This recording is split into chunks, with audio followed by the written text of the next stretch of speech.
আসসালামু আলাইকুম। প্রাথমিক বিজ্ঞান তৃতীয় শ্রেণী। আমরা জানি যে আমাদের কারিকুলামে কিছুটা চেঞ্জ হয়েছে এবং আমরা জানি আমাদের এই বছরের বইগুলোতেও কিছুটা পরিবর্তন হয়েছে।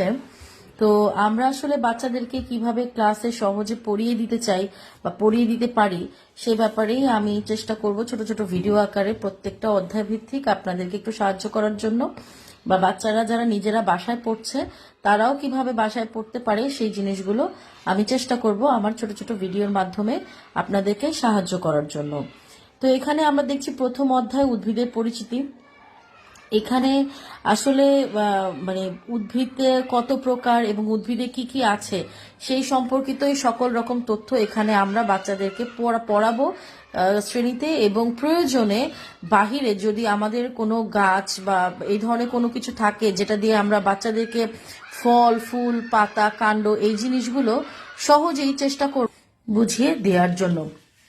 তো এখানে উদ্ভিদের বিভিন্ন অংশ কিভাবে হচ্ছে পাতার রং পরিবর্তন হয়, আমরা যদি আমাদের পক্ষে সম্ভব হয় তাহলে আমরা পেপেরোমিয়া গাছ দিয়েও এটা পরীক্ষা করে দেখাতে পারি বাচ্চাদেরকে যে কিভাবে আসলে উদ্ভিদের পাতার রং এটা আমরা অনেকেই জানি, এবং চাইলেই আমরা ক্লাসে বাচ্চাদেরকে এই পরীক্ষাটা করিয়ে দেখাতে পারি। বাচ্চারাও এতে অনেক আগ্রহ বোধ করবে, এবং যেই যেই বিষয়গুলো আমাদেরকে বাচ্চাদেরকে ক্লাসে কাজ দিতে হবে বা গ্রুপ ওয়াইজ আমাদেরকে করতে হবে সেই জিনিসগুলো আমরা চেষ্টা করতে পারি বাচ্চাদেরকে এভাবে করে শিখিয়ে দেওয়ার জন্য। যেমন এখানে বলেছে নিচের দেখানো ছবির মতো করে খাতায় একটি ছক তৈরি করো। ছবিগুলো ভালোভাবে লক্ষ্য করি, উভয় গাছের কাণ্ড পর্যবেক্ষণ করি এবং মিল অমিল খাতায় আঁকা ছকে লিখি।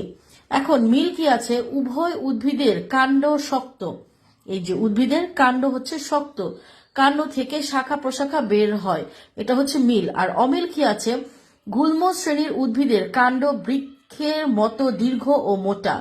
গুল্ম শ্রেণীর উদ্ভিদের কাণ্ডের গোড়ার কাছ থেকে শাখা প্রশাখা বের হয়, অপরদিকে কাণ্ডের অগ্রভাগ হতে বৃক্ষের শাখা প্রশাখা বের হয়।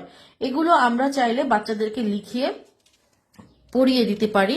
এছাড়াও বিরুৎ, গুল্ম এবং বৃক্ষ এই তিনটার পার্থক্য আমরা ক্লাসে বলে দিতে পারি। এরপরে দেখেন গোলাপ গাছ, এখানে দেখানো হয়েছে কি নিচের ছবিগুলো ভালোভাবে পর্যবেক্ষণ করি। এখানে হচ্ছে খাতায় আঁকা ছকে গোলাপ গাছ ও ফার্ন গাছের বিভিন্ন অংশের নাম লিখি। আমরা অংশের নাম যেমন মূল, শিকড়, গোলাপ গাছের হচ্ছে কাণ্ড, পাতা, ফুল এগুলো আছে, এবং ফার্নের আছে মূল, কাণ্ড, পাতা। এই জিনিসগুলো আমরা বাচ্চাদেরকে এভাবে দেখাতে পারি। এরপরে যে পৃষ্ঠা এখানে একটা ছবি দিয়ে বলেছে যে আসলে উদ্ভিদের মানে মূল, কাণ্ড, পাতার কি কি কাজ সেই জিনিসটা, যেমন পাতার কি কাজ, উদ্ভিদ বৃদ্ধির জন্য খাদ্য তৈরি করে।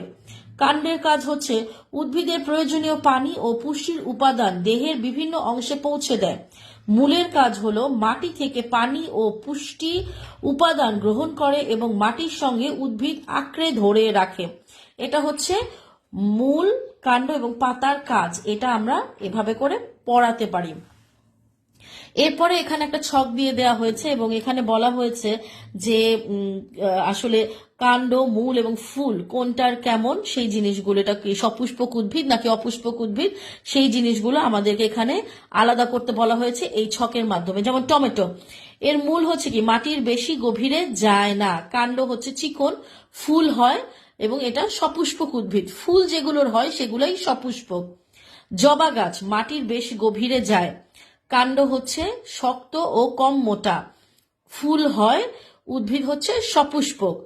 কাঁঠাল মাটির বেশি গভীরে যায়, এর মূল হচ্ছে মাটির বেশি গভীরে যায়, কাণ্ড হচ্ছে শক্ত ও মোটা, ফুল হয় এবং এটাও সপুষ্পক উদ্ভিদ। ঢেঁকি শাক গভীরে যায় না, মানে মূলটা হচ্ছে মাটির বেশি গভীরে যায় না, এটার কাণ্ড হচ্ছে নরম এবং এর ফুল হয় না, এবং এটা হচ্ছে অপুষ্পক শ্রেণীর উদ্ভিদ।